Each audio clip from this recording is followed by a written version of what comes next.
questions that I've gotten in the last week in my email and those that I've received on Twitter and other places. So if you have any questions at all for me during the next to add them in either on the YouTube channel or here on Practical Ed Tech on Facebook.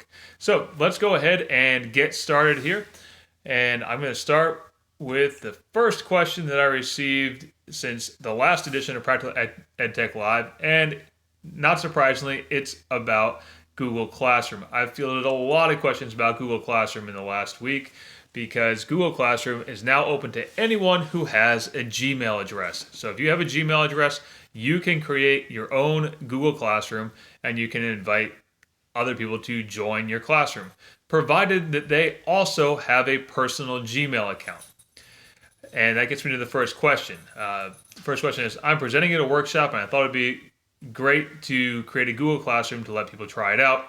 The problem is that when I created my Google Classroom with my personal Gmail, I couldn't invite people who are using professional accounts. And that is correct. So if you want to set up a Google Classroom using Gmail, the people you invite also have to have Gmail accounts in order to join your class. Otherwise, they'll get a message that says this person is not eligible to be invited to this class or something to that effect. So yes, you need to have Gmail addresses on both ends to make that work. I've been trying to find a way around it, and I haven't found a way around that yet, but it could happen. All right. So the next question is, I'd be grateful if you could help me with the following tool recommendations. I need a tool to transcribe recording from voice to speech and have it translated into English. So one of the things you can do, because it sounds like there's two things that need to be done here. One, you want voice to speech. From voice to speech, that is the same thing. So that is a strange question. From voice to text, I think is what that was supposed to mean. Voice to text and then have it transcribed into English. One of the things you could do as a simple solution is go into Google Documents, and in Google Documents, go to the Tools menu, and from there you can select voice typing. And you can then go in and change the language, or first you'll want to change the language of Google Docs, and then you can go in and you can use that piece, and you could use the translation tool in Google Documents. So that's one option.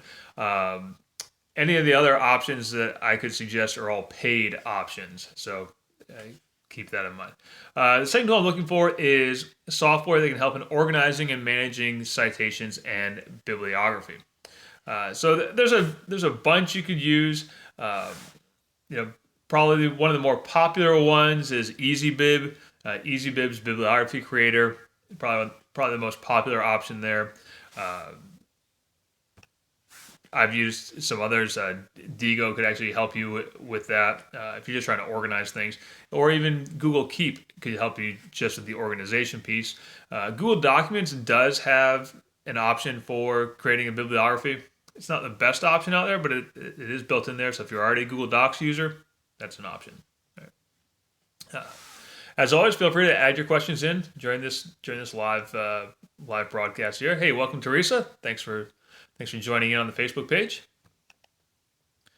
All right, more questions about Google Classroom. My district is way behind on technology, and as of yet has not selected an online course management system. And so for this reason, I've been on my own using Otis up until now. I'm worried about limitations of the Google Classroom using Gmail. Are you aware of any limitations? No, I'm not aware of any limitations yet. The only limitation being the one that I just mentioned, that if you're using Gmail to create your Google Classroom, you'll also have to invite people using their Gmail addresses. That could be a limitation in the classroom if your students are under 13, because they technically aren't supposed to have Gmail addresses if they're under 13. And outside of G Suite, there's also the issue of you really can't audit what students are doing in Gmail if they're using a personal Gmail for Google Classroom. So keep that in mind. I'm afraid that I'll have to pay to upgrade. And the follow-up to this question is, since I'm a teacher, will this version of Google Classroom, will I have to pay for it? No, you don't have to pay for it. So that's it. Okay. Another outside of Google Classroom, there are other options out there. There are other platforms besides G Suite for cloud computing. One of those is Windows 10s, which was just announced earlier this week. And I wrote a blog post about some of their new apps, one of those being Kahoot. Kahoot is one of the first companies to have a app approved for Windows 10s. And they made two apps. One is for creating and one is for playing. As a teacher, you're going to want to use the app that's for creating new Kahoot games and running Kahoot games. Your students will use the app for playing. And so this person asked, I use Kahoot a lot, but we are moving to Windows 10 this week. Will I still be able to use all the Kahoots I made previously in getkahoot.com, or do I have to create new ones using the new Kahoot Create app? No, you do not need to create new ones. If you are already using Kahoot and you have an online account at getkahoot.com, you'll be able to access those using the Kahoot Create app, as well as just going to getkahoot.com, just like you did in the past.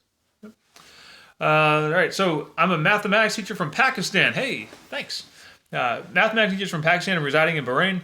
I've done lots of work to try to find a reliable website to get extra math worksheets for my students.